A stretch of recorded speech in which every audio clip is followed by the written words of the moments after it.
Nate Jones.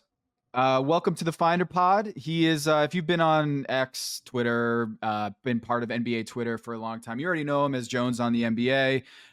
He's an entrepreneur. He's an NBA agent and marketer to the stars. He's also a co-founder of Move Insoles, which, if you've listened to Ethan Strauss's pod, this is an awesome product, and I got to tell you, I love hearing that there's like anyone in the sports med or anyone in the athletic field trying to start a new company. I'm all in. I'm very interested to see how that goes. So Nate, welcome to the Finder Pod. Yeah, thank you, my man. Thanks for having me. I'm still, I was thinking about you earlier, and I was like, man, his name, is Tom Haberstroh. Like, and how come he hasn't? Like, I feel like everybody that's named Tom or Thomas or Tommy, they've got like a nickname. Like, how come people haven't started calling you Tommy Stats or something like that? Since you're the stat man. You know what's funny about that is like my wife hates when people call me Tommy Yeah, because all the girls back home, like my hometown, they they all know all. me as Tommy. I guarantee they do. I They guarantee all they know me. do. Yep. So I'm Tommy, and so hey Tommy, and then she's just like, why do they? Oh, this is so annoying because she always like in her head, it's like they're flirting with me or something. I'm like, No. no, it's just that's how I'm known back home. When you're Um, little, that's what I have some friends that their name are Mike. Their names are Michael and Howard, and they're Mikey and Howie. Even as like, even as 40 plus year old men. So that's just what comes with people knowing you forever. did you have a nickname? Long story. I don't want to. I don't want to get into it. But people call me by my middle name, which is Okay. Tyjon. So like Okay. so I would get all the like TJ and like all this stuff. Like that's what my family calls me for. There's other people with the same name as me in the family, so they that's how they got around it by calling me my middle name. Well, I'm hitting you today because we talked for a few months now about doing an episode about kind of a proposal you've had. You've been kicking around. We're entering the NBA season. Training camp is about started. Mhm. Preseason games are basically here. And there's kind of this oh, how do I put this? The 82 game season in the regular season, the 82 game regular season is here to stay because the NBA just re-upped on the media deal. There's no mechanism by which hey, we're making so much more money on the TV side. Let's cut back on the number of games because now we've got so much more money. This is the opportunity to do it. As far as we can tell, the 82 game season is here. It's not going away. The in-season tournament is here. It's coming back with a presenting sponsor, and the play-in tournament is here. However, 82 games is still a slog, and I think the national audience, the diehard fans, they'll stay with it. But it's the casual fans that I feel like are like my friends who are big NFL fans or what have you. They're just like, let me know when the playoffs are here, Yeah. or oh, they're on national TV. Maybe I'll check out the game. And for you, Nate, who's been a marketer and someone who's been around the league for a long time, this seems like this presents kind of a problem, doesn't it?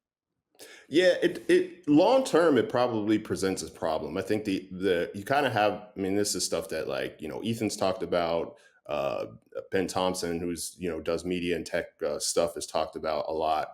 But you kind of have this mismatch between what's happening with the media companies themselves, where traditional media and the traditional media landscape is shifting so much, where cable is a dying medium, but they're trying to hold on to that cable business as long as possible. So they're willing to write checks that, not to say checks they get cash, but checks that don't necessarily make sense in the broader scope of what the NBA is, isolating itself outside of what, cable companies and media companies need at this stage to fill, their time and make themselves still seem valuable in this ubiquitous media landscape. The NBA 82 season system thrived when entertainment options were limited.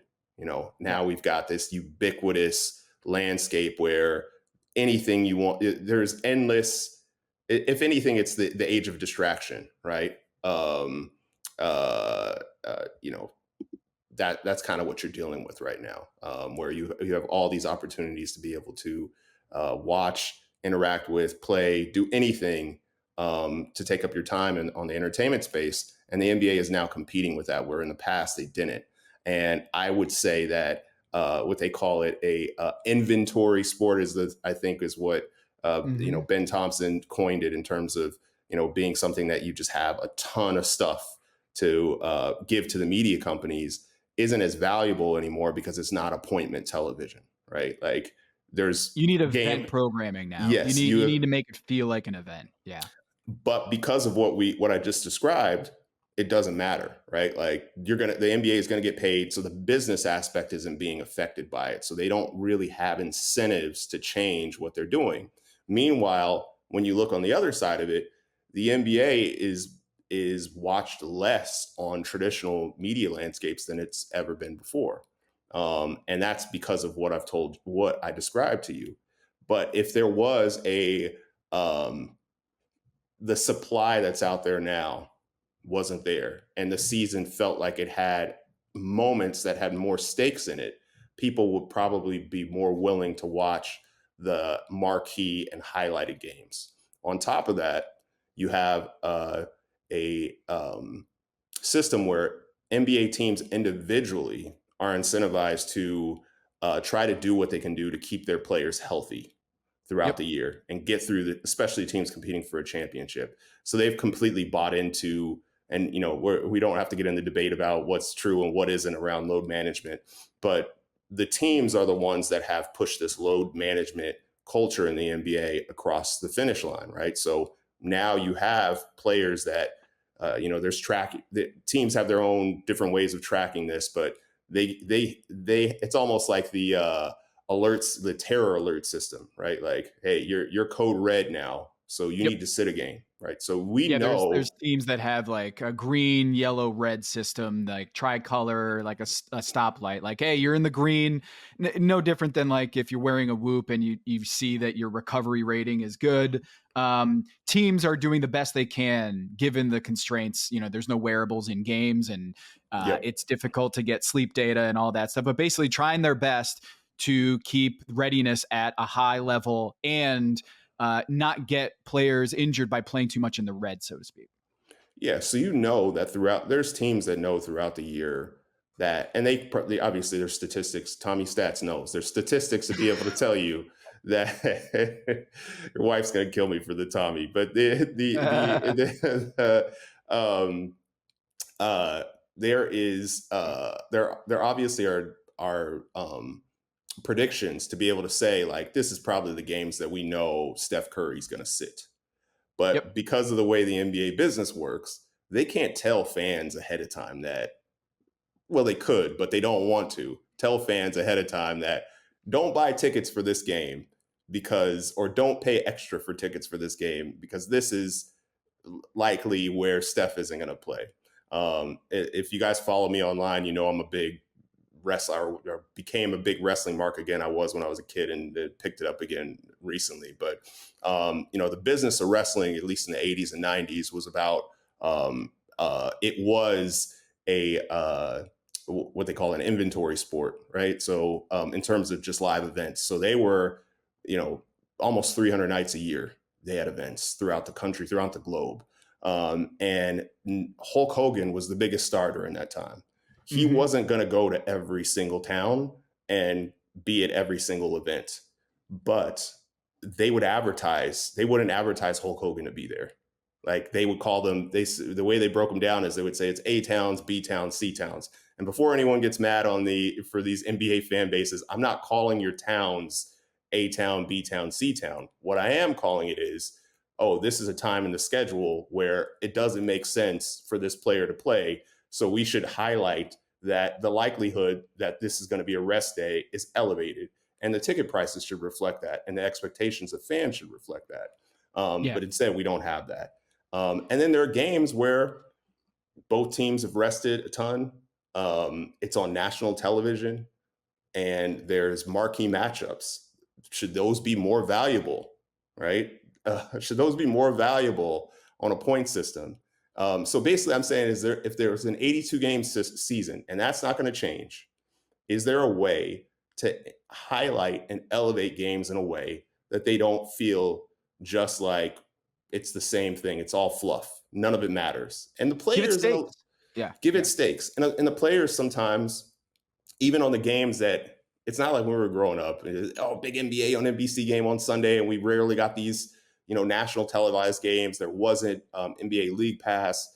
Um, that's another thing we can talk about. Fans got mad at me about saying that League Pass should be less accessible and Yeah. not as what it's counterintuitive, but in this economy, in this landscape that we're describing, it's just made the NBA games all feel the same value. The only value you have for fans in their heads now that you have to watch is the playoffs.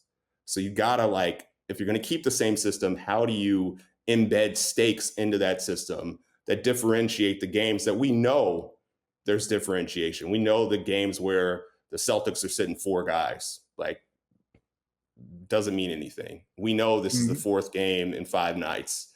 It doesn't mean anything. Can you take a 4 game in 5 nights situation and incentivize it? Because it's the fourth game in 5 nights. Your win should be worth more than someone that is playing on like a normal rest schedule. Just all of So those things. Those are all the things that we've been throwing out. Is how do we create this game? It's almost like a monopoly board where you get here, you're going to get this. You do this, you're going to get yes. this. And what we were calling it was Tom and I were discussing and say it's like the gauntlet. Like the 82 game season is this American Gladiator gauntlet or something that you got to go through where you're going to have these moments where it's really really difficult, and should you be rewarded more for those things? So I That's kind love of this idea. When you propose the idea of having a point system with the standings as opposed to just what is your record at the end of 82 games, it got my mind thinking, oh, well, what sort of events would be worth more, or what sort of wins would be incentivized with more points? Because here in Charlotte, um, it's really tough if LeBron James and the Lakers are on a second night of a back to back for yes, LeBron to show up the one time he's in Charlotte. yes, It's going to be really hard to convince LeBron to play in that game. Same thing with Steph. It happened recently where Steph, who's a Charlotte guy, yes, Charlotte native, and his brother's on the team, his dad's on the broadcast, and still he can't play because he's run down from the schedule, or it's just look, it's the last game of a 6 game trip, and even if it's not the second night of a back to back, it's still just it's in the red zone. yeah. So You're in the red zone, and you don't know what their proprietary stuff is telling them internally, even though they probably had they I believe that yeah, sometimes I believe internally they have these games like circled ahead of. So the teams are all about planning, planning, planning, planning. Like they're like, yeah, sure. They look at the schedule, they're like, oh yeah, so he's not gonna. That's I feel like that's the dirty secret NBA would probably deny it, and it's not anything that anyone's gonna say or do publicly. But I just the way that teams think, and I don't even think they necessarily tell the players this ahead of time. I think the players would protest about knowing, you know, hey, why are you doing this? Like, just let the season play out. Like, I know Steph has talked about, even though fans that don't understand this, the organizations are the ones that really, really force this uh, load management system, right? mhm. So, I've heard of So situations where teams have had to take the jerseys out of that. Like, they tell the equipment manager, don't put his uniform in the locker. We don't even want to have this fight in this discussion. Just don't even do it. Like, he's out today, right? yeah, that's kind of what you're dealing with. and last year at the Finder, I did this study about which cities have the highest DNP rest rate, so load management rate, for Yeah. visiting stars.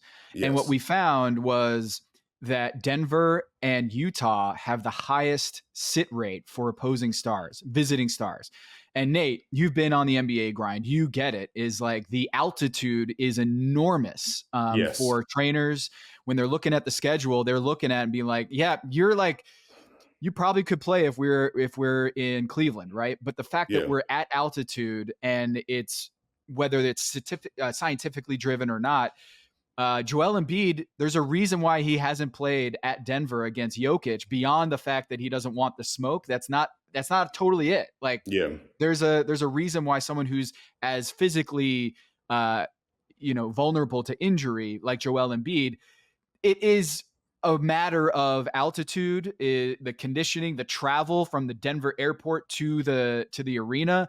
There's all sorts of reasons why um, stars in visiting cities are already it's a done deal. It's checkmate before they even get to the city. They already know, like, man, I just don't think it's a good idea for you to play. So the NBA, Nate, has had this system where they penalize teams for resting stars. They have resting Yeah. protocols that you have to submit all sorts of paperwork to, basically prove that the player's injured or the player's, at risk for injury, and therefore we're going to sit him. But what we're proposing is the opposite, is like positive reinforcement, positive incentives Yes. to play your guys, and in the form of extra points in the system. So let's just break it down real quick, Nate. What we're proposing is a point system for the standings to determine the regular season winner of the seeding. Basically, the winner of the regular season is not just your regular season wins; it's Yes. your points at the end of the year. And the NHL does Yes. this, MLS does this, other leagues do this, where the standings are determined by not your wins and losses and draws, it's determined by the points. Now, I think this is where it gets really interesting, is what categories are you going to put in this rubric?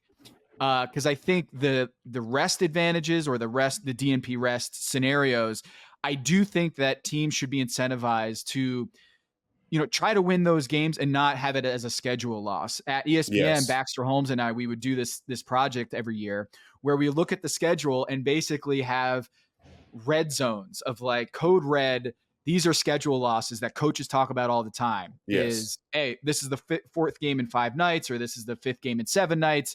We're just going to lose this game. We might as well just throw in the towel and sit Tim Duncan, Manu Ginobili, and Tony Parker. But what if we could turn this around and come up with a way to incentivize with an extra point or more points in the system if you win on the road in a 4-5 or on the road in a back-to-back situation? Yeah, I think that the NBA can, there's obviously a variety of things that could go into it, but I definitely think the red flag rest days, you should get more. The potential rest days are just like that map that you were talking about right now. Those should be, you should get more points for those. I also think you should get more points for road wins. That's just generally like that's a harder win. So Mm-hmm. you should get more points for that. The road team should be incentivized for to get those wins and do what they do. That also helps attendance and fans on the road feeling like they're not getting screwed over. So imagine you get a whatever the point is for winning on the road, and then you also get for 4th game in 5 nights, it's on the road, you're doing whatever. Then national television games, right? Because then now Mm. that like the NBA needs people to watch these big games. Make them So feel bigger beyond just that they're on national yes, TV. yes, yes, yes, and now we have this in season tournament, and there's no stakes attached to the in season tournament other than a Nothing. regular win. It's just a win.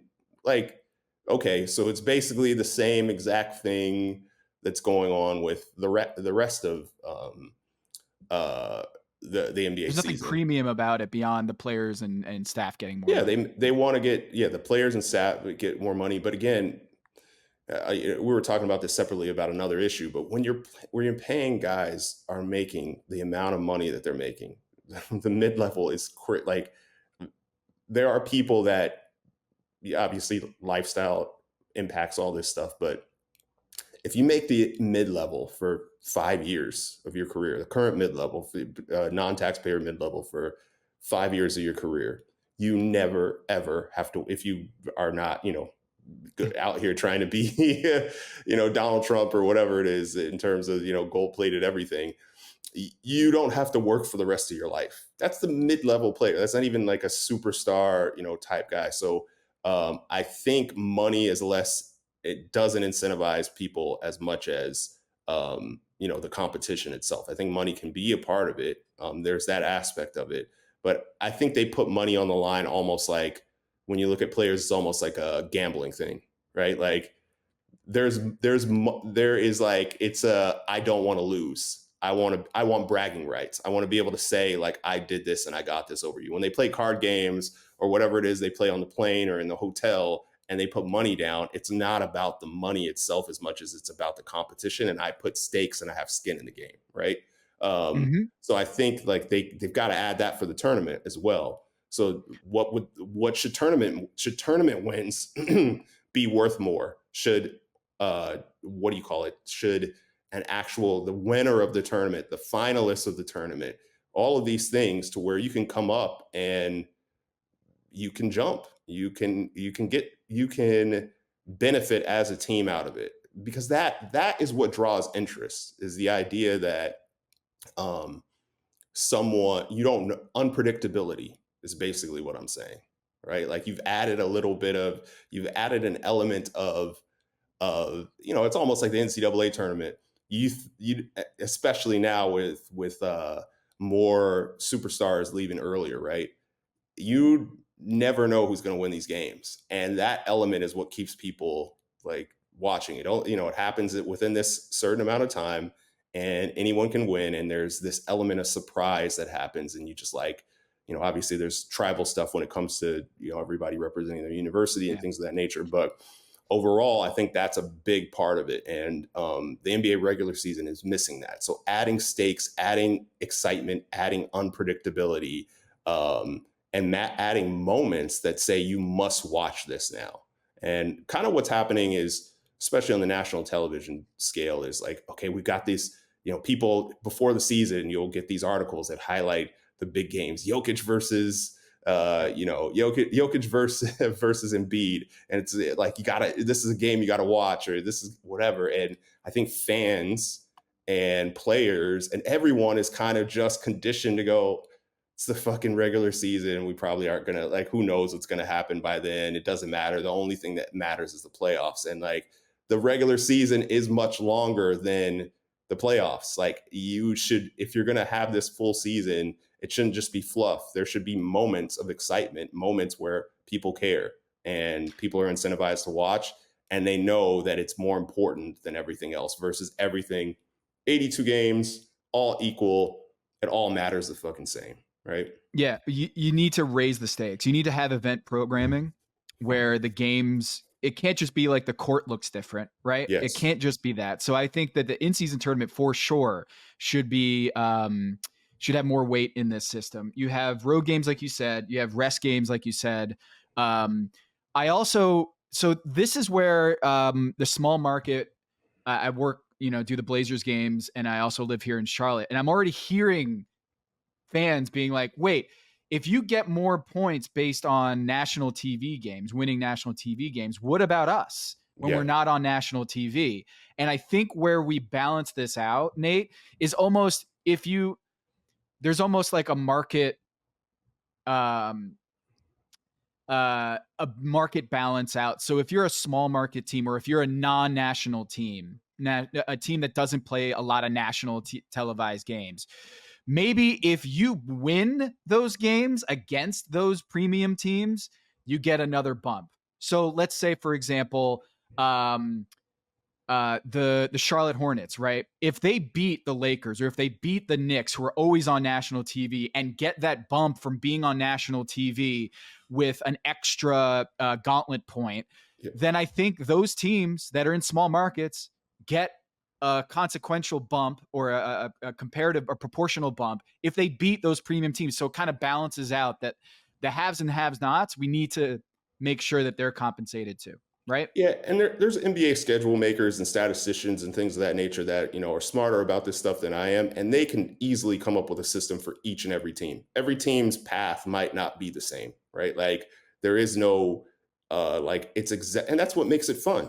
Like you imagine opening up a schedule as a fan and going, oh man, like this is the game that like we need this game because this one is worth, like it's almost like a daily double or like, something like that, right? Like you're gamifying the 82 game season, Yeah. and that is what makes it more fun to follow. Like I have to, and people will say, oh, it makes it harder to follow. No, maybe it does. Maybe it does. Maybe it does. Um, make you have to dig in a little bit now. But to me, that's better than fans going like, oh yeah, another game happened Apathy. tonight.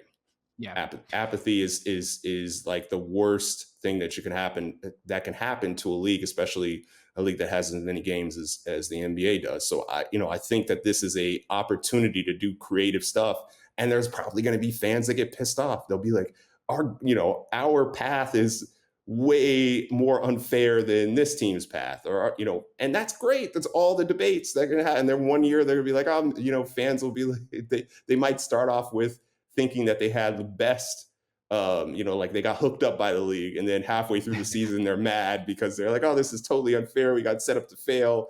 It's just adding the emotion, adding the stakes, adding interest, all of that. That's kind of the way I'm looking at it. So let's gamify it even more. Okay. Okay.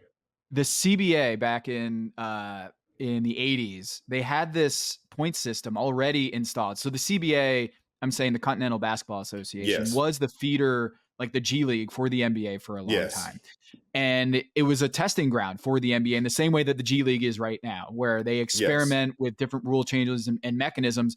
And one of the things that they had in the Continental Basketball Association, they implemented in 1982, was uh, the idea from Jim Drucker, who was the son of an NBA referee, Norm Drucker. Jim Drucker, the commissioner of the Continental Basketball Association, came up with this idea to do a 7-point system for every NBA game because he was tired of garbage time. He's Yeah. like, I'm watching these games, and if it's a 20-point blowout, I tune out. And he was trying to fix that by not doing it at a game level, like, hey, this is a road game, you're going to get more points. It was The kind of game within within the the game. game. Yeah. There was I a game within the game. It's 7 points. So for those listening, here's how it went down. Every game, if you won, you could win at most 7 points. By winning the game, you get 3 points if you win the game, period. And then you get bonus points if you win a quarter within that game. So within each game, there's 4 points to be had on quarter points. So if you win the first quarter, you win the second quarter, third quarter, fourth quarter, you could end up with 7 points. However, if you win the game and then you lose 3 of the 4 quarters to the other team picks up 3 points, right? And they only get 4 points. So every game had more stakes to it within the game throughout the course of the game. So garbage time was almost across the board eliminated. And he found that attendance went up by 20%, and you could see stars playing more because of every quarter meaning more.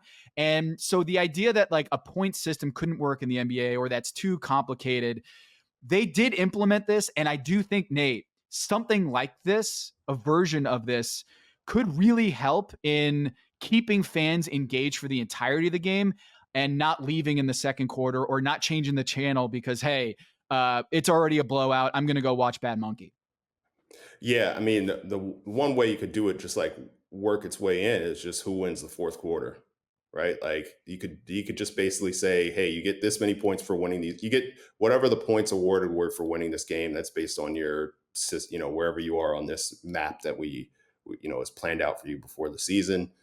And then you also get points for winning the fourth quarter. If you win whoever wins the fourth quarter gets whatever. So there's a lot of ways to go about it. And like I said, there's super smart individuals at the league that plan out these schedules and figure out this stuff, and can dive into the math and gamify things like this. But the opportunity to go for this and shake up what has become a little stale, and something where teams have now completely been incentivized to just say, you know what, like I don't care that fans bought tickets because the host team advertises Steph Curry's coming today. Like he's got to rest, right? Like how do you battle the apathy that comes around that, and just like it makes fans feel like they don't care. Every time I talk about this online, I there's people that tell me stories about things that happen and why they don't care, about why they stopped watching the NBA, why they don't care, why they only watch highlights, why whatever.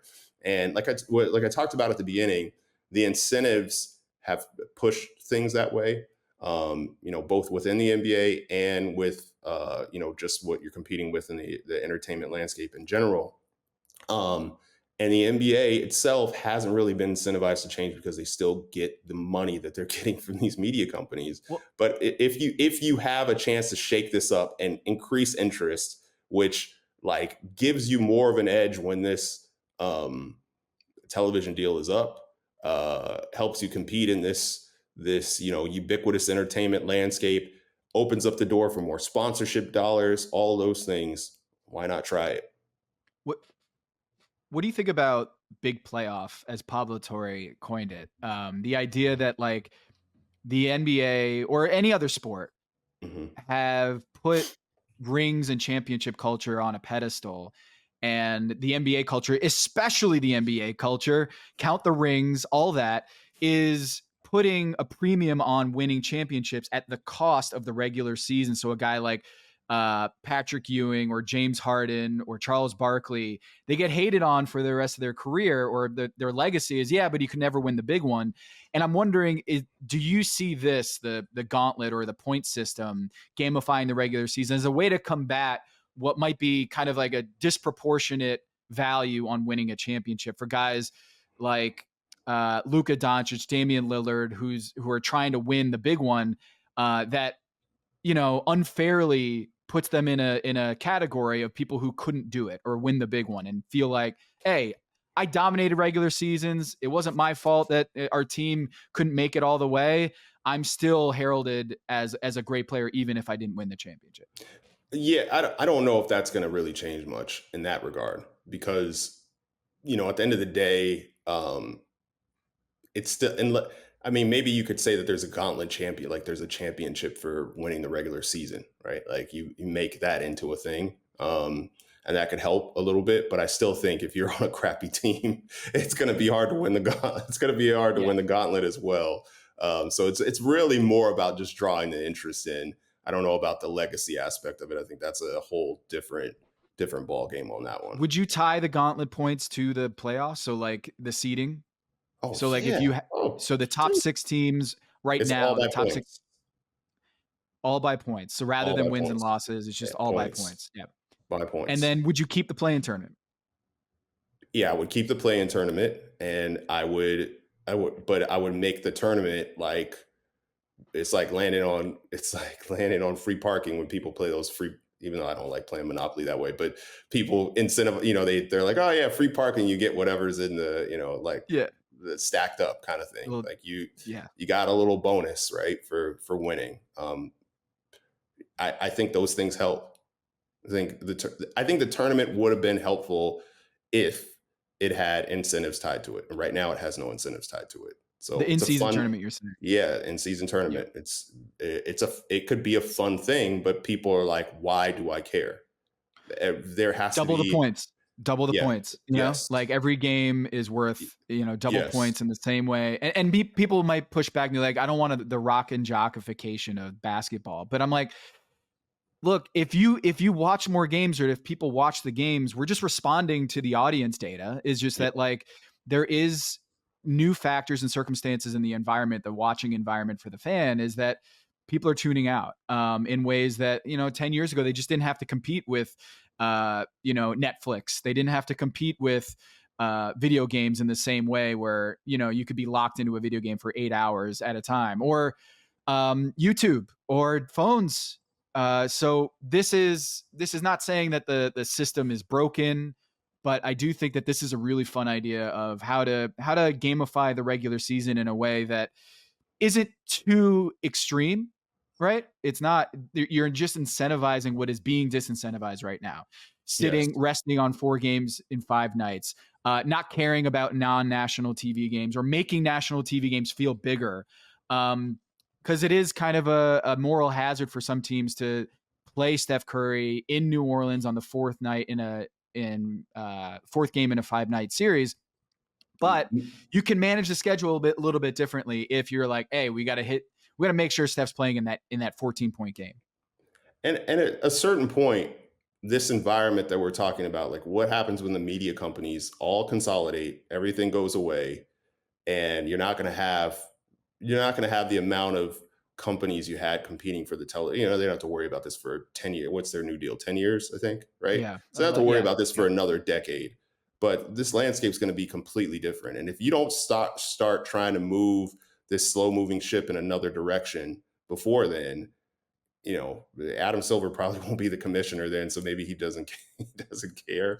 But you have to start considering those things. It's very obvious where this is headed in terms of the media landscape. It's going to get more competitive, not less competitive. So how do you make yourself stand out?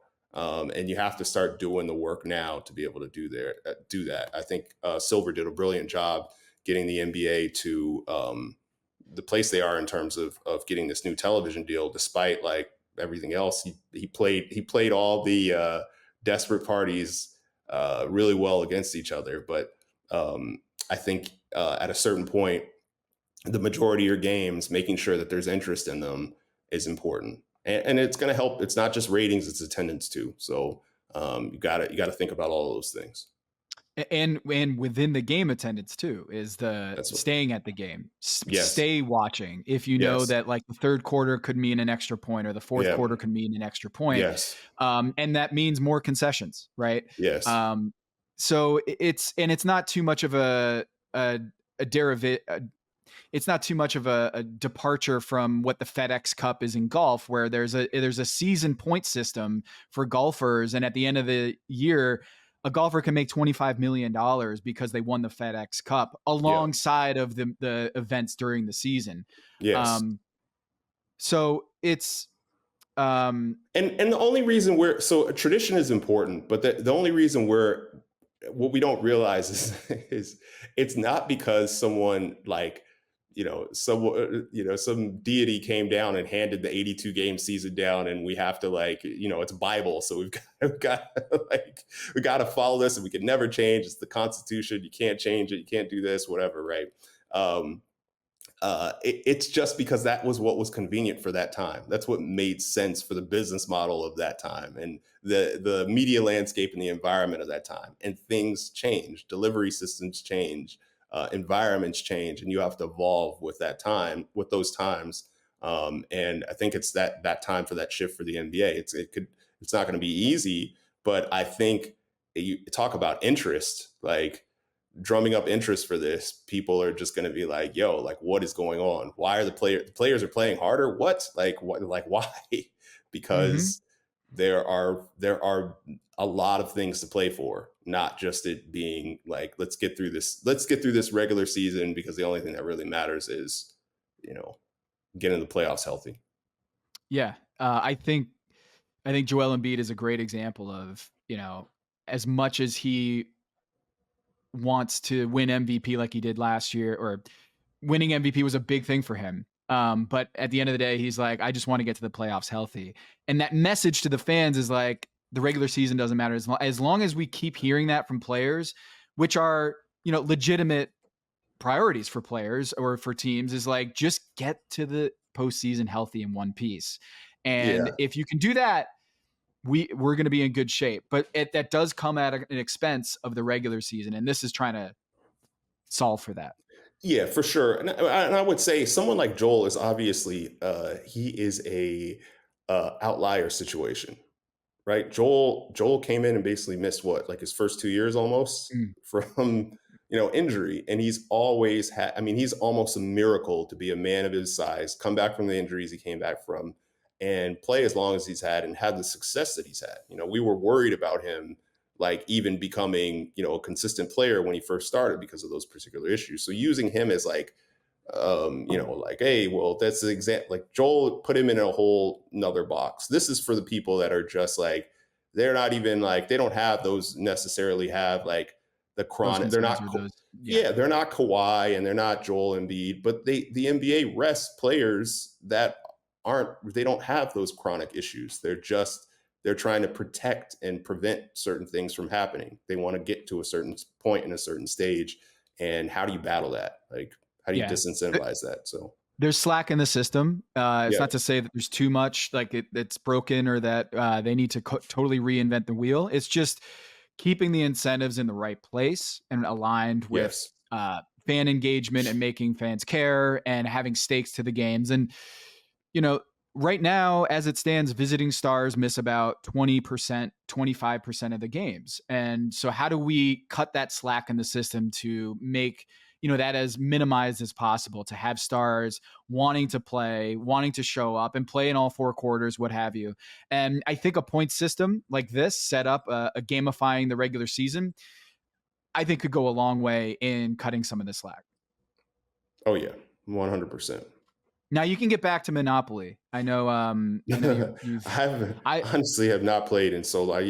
I like it's kind of my escape I found during the pandemic was playing Monopoly online on the iPhone, and I would play with friends and family, and then once things got back to normal, no one wanted to play anymore. So then I just play online, like random people online, and that's like how I wind down. Like if I'm like, oh man, I've had like a rough day and I just need to disconnect, I play Monopoly online. And it's, if you play with the real rules, it's actually more of like a strategy game, even though people are like, yeah, it's all luck. It's actually it's a trading game. But the rules kind of get bastardized by, people add all kinds of like we were talking about the land on go, land on hmm free parking, whatever. You get all this. That's not how the game is played. And the real rules are there's auctions every every time someone lands on a property. If it's not purchased, it gets you auctioned. bid. You bid. That's the real. That's the real game. That's So the that you can real game. imagine. Yeah, That's you can for the imagine the OGs. things Yeah, you can yeah. do to like play with someone's mind to get them to bid up something that isn't really worth that much. And like, there's all kinds of stuff that you can do. So it's fun. I like the gamifying. I do this with fantasy football with Yeah. my buddies from back home. Is like, how do we incentivize engagement during the season? Oh, the high Yeah. score in a week, you get an extra $25 or whatever it Yes. is. Or it.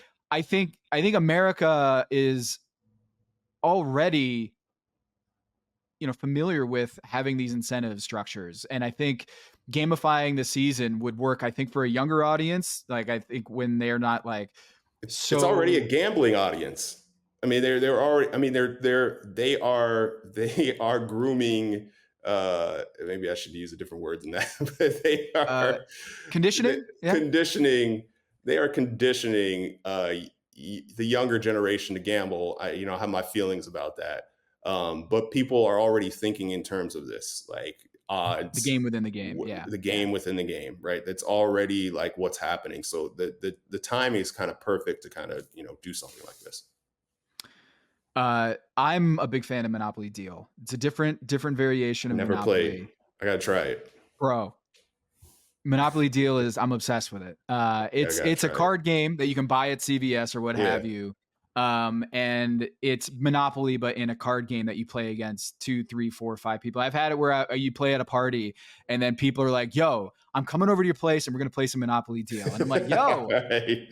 Let's do it. I okay. gotta do. Yeah, so I Monopoly gotta get Deal, that. like on planes and stuff, or if you're like at an airport, whatever it Yeah. is, you just always keep a pack in your bag and you can bust it out. So, Nate, um, keep playing Monopoly because I love the gamifying and love thinking of innovating and iterating on NBA games because I think that's I think in the next 10 years in the length of this TV deal, that's going to be a big part of it is how to not overly gamify it, but I do think making the games incentivized in the right direction, I think could go a long way in making the NBA as great as it is. Yes, sir. Appreciate Anything you. you want to plug before we go?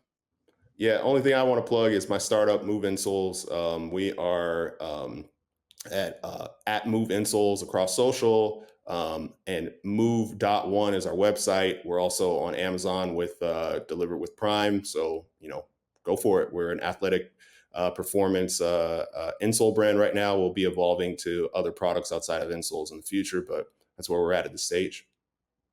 Do it. Thank you, Nate.